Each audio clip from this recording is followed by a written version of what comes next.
নরসিংদীর মাধবদীতে ধর্ষণের ঘটনা ধামাচাপা দিতে কিশোরীকে হত্যা মামলার প্রধান আসামি নুরা ও তার আরেক সহযোগীকে গ্রেফতার করেছে নরসিংদী পুলিশ। এ ঘটনায় এখনো পর্যন্ত ৯ আসামির মধ্যে ৭ জনকে গ্রেফতার করা হয়েছে। ২৮ ফেব্রুয়ারি সকাল 11:30টায় নরসিংদী পুলিশ সুপার সম্মেলন কক্ষে প্রেস ব্রিফিং করেছেন জেলা পুলিশ সুপার মোহাম্মদ আবদুল্লাহ আল ফারুক। তিনি বলেন, কিশোরী ধর্ষণ ও হত্যার ঘটনায় ধর্ষণে জড়িত ছিল ৪ জন আর সালিশে জড়িত ছিল ৫ জন।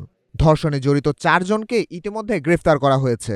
মূল আসামি নূর মোহাম্মদ নুরা ভারতে পলায়নের পরিকল্পনায় গা ঢাকা দিয়েছিল। এছাড়াও তিনি আরও বলেন, কিশোরী ধর্ষণ ও হত্যার ঘটনায় কাউকে ছাড় দেওয়া হবে না। এজাহারভুক্ত আসামি ছাড়াও যদি কেউ জড়িত থাকে তাকেও আইনের আওতায় আনা হবে।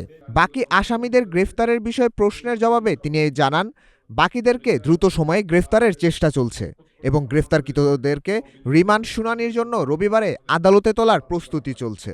এজাহার প্রাপ্তি সাপেক্ষে এজাহারের নাম ছিল ৯ জন আসামি। এর সাথে ধর্ষণ এবং খুনের সাথে জড়িত ছিল ৪ জন।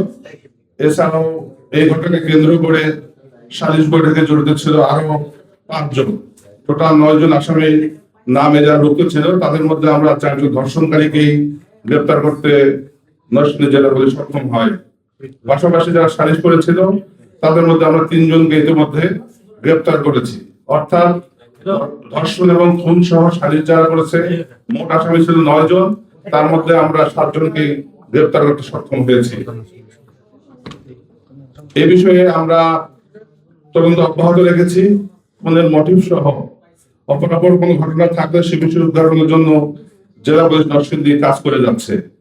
আশা করছি আপনাদের সহায়তায় এই খুনের প্রকৃত রহস্য উদ্ঘাটন সহ আসামিদের আমরা বিজ্ঞ আদালতে সোপর্দ করতে পারবো এবং তাদের দৃষ্টান্তমূলক শাস্তি হবে বলে আমরা বিশ্বাস করি। ইয়াকুব আলী মোল্লা, নাগরিক প্রতিদিন।